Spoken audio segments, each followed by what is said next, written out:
സമ്മേളനത്തിന് സ്വാഗത സംഘം ചെയർമാൻ കെ.എൻ. ബാലഗോപാൽ സ്വാഗതം പറഞ്ഞു. കേന്ദ്ര കമ്മിറ്റി അംഗം എ.കെ. ബാലൻ താൽക്കാലിക അധ്യക്ഷനായി.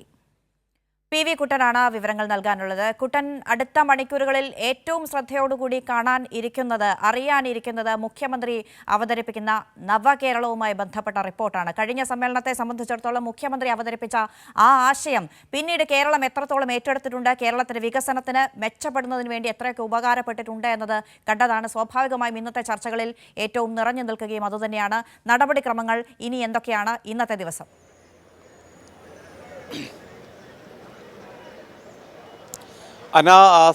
പ്രതിനിധി സമ്മേളനത്തിലെ നടപടിക്രമങ്ങൾ ഇപ്പോൾ പുരോഗമിച്ചുകൊണ്ടിരിക്കുകയാണ്. ഉദ്ഘാടന സമ്മേളനത്തിന് ശേഷം പ്രകാശ് കാരാട്ടാണ് സമ്മേളനം ഉദ്ഘാടനം ചെയ്തത്.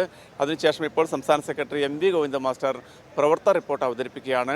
കഴിഞ്ഞ എറണാകുളം സമ്മേളനത്തിന് ശേഷം ഇതുവരെയായി നടന്ന സംഘടനാ പ്രവർത്തനങ്ങൾ, CPM ഏറ്റെടുത്ത് നടത്തിയ പ്രവർത്തനങ്ങൾ, സംഘടനാപരമായി ഉണ്ടായ മുന്നേറ്റങ്ങൾ, ദൗർബല്യങ്ങൾ ഉണ്ടായിട്ടുണ്ടെങ്കിൽ അത്, അങ്ങനെ മൊത്തത്തിലുള്ള കഴിഞ്ഞ 3 വർഷ കാലയളവിലെ CPIM-ൻ്റെ ബ്രാഞ്ച് തലം മുതൽ സംസ്ഥാന തലം വരെ ഉണ്ടാക്കിയുള്ള പ്രവർത്തനങ്ങളെ സംബന്ധിച്ചുള്ള വളരെ കൃത്യമായ റിപ്പോർട്ടുകൾ, വളരെ വിശദമായ റിപ്പോർട്ട് തന്നെ എം വി ഗോവിന്ദൻ മാസ്റ്റർ ഇപ്പോൾ അവതരിപ്പിച്ചുകൊണ്ടിരിക്കുകയാണ്. കഴിഞ്ഞ ദിവസം ഗോവിന്ദൻ മാസ്റ്റർ കൈരളിയോട് തന്നെ പറഞ്ഞിരുന്നു, കഴിഞ്ഞ ഈ സംഘടനാ സമ്മേളന കാലയളവ് എന്നുള്ളത് പാർട്ടിക്ക് വലിയ രീതിയിലുള്ള വളർച്ചയുണ്ടായ കാലയളവാണ്.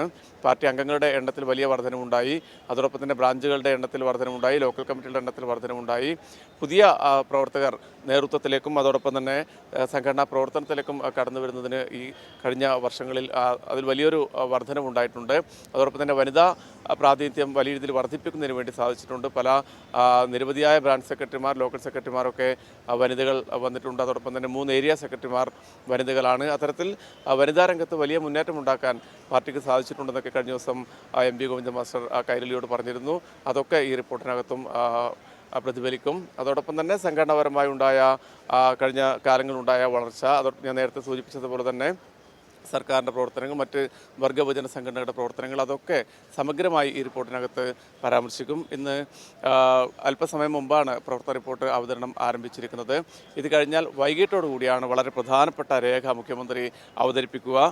ഈ പുതിയ നവകേരളത്തിനുള്ള പുതുവഴികൾ എന്ന രേഖയാണ് മുഖ്യമന്ത്രി അവതരിപ്പിക്കുക. ഏതാണ്ട് 1.5 മണിക്കൂർ ദൈർഘ്യമുള്ള പ്രസംഗമായിരിക്കും ഇത് അവതരിപ്പിക്കുമ്പോൾ മുഖ്യമന്ത്രി നടത്തുക എന്നാണ് നമുക്ക് ലഭിക്കുന്ന വിവരം. എങ്ങനെയായിരിക്കണം ഇനിയുള്ള കേരളം മുന്നോട്ട് പോകേണ്ടതെന്നും കേരളത്തിൻ്റെ വികസന പദ്ധതികൾ എന്തൊക്കെയായിരിക്കണം, ജനക്ഷേമകരമായ പ്രവർത്തനങ്ങൾ എങ്ങനെയൊക്കെയായിരിക്കണം, അതിനുള്ള ഉദാത്തമായ മാതൃകകൾ ഉൾപ്പെടെ ഈ സമ്മേളനം മുമ്പാകെ മുഖ്യമന്ത്രി അവതരിപ്പിക്കും.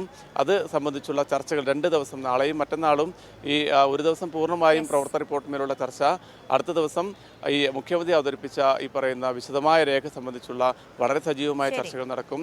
പുതിയ നിർദ്ദേശങ്ങൾ ഉയർന്നു വരും. അതൊക്കെ ക്രോഡീകരിച്ചുകൊണ്ടായിരിക്കും ഇനിയുള്ള കാലത്തേക്ക് LDF സർക്കാരിൻ്റെ പ്രവർത്തനങ്ങൾ മുന്നോട്ട് പോകേണ്ടത്. ഇപ്പോൾ തന്നെ കേരളത്തിൽ വലിയ രീതിയിൽ ഈ സർക്കാർ 3ാമതും അധികാരത്തിൽ വരും എന്ന തരത്തിലുള്ള വലിയ ചർച്ചകൾ വരുന്നുണ്ട്.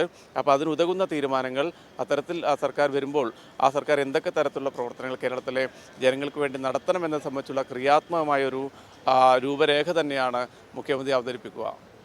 അന്ന ശരി, പ്രവർത്തന റിപ്പോർട്ട് അവതരിപ്പിച്ചുകൊണ്ടിരിക്കുകയാണ്. വൈകുന്നേരം മുഖ്യമന്ത്രി അവതരിപ്പിക്കുന്ന നവകേരളവുമായി ബന്ധപ്പെട്ട റിപ്പോർട്ടാണ് ഇന്നത്തെ ദിവസത്തെ ഏറ്റവും പ്രധാനപ്പെട്ട ഒരു കാര്യം. മറ്റു നടപടിക്രമങ്ങളിലേക്ക് വിശദമായി കടന്നിരിക്കുകയാണ് പാർട്ടി സംസ്ഥാന സമ്മേളനം. പി.വി. കുട്ടനാണ് വിവരങ്ങൾ നൽകിയത്.